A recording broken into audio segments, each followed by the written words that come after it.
تعبتم وانزعجتم وتضرمتم بعد الاستماع هذا البرنامج الطويل. وهناك أقدم التهنئة إلى الخطباء أولا، وأكثر منهم أنا أقدم التهنئة إلى المستمعين.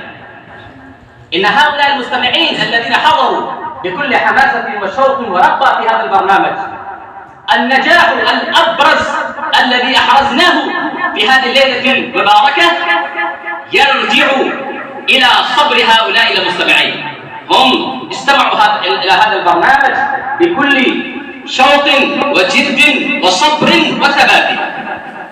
إخواني، الخطاب ربما تمثل كبستان وعنبر، وهذه الخطابة تتبدل إلى رعد وبرق حينما جرى الخطيب المستمعين الذين يرتعدون بخوف الأعداء وخشية عدتهم وعتادهم وأسلحتهم وبنادقهم ومدافعهم وقضائفهم.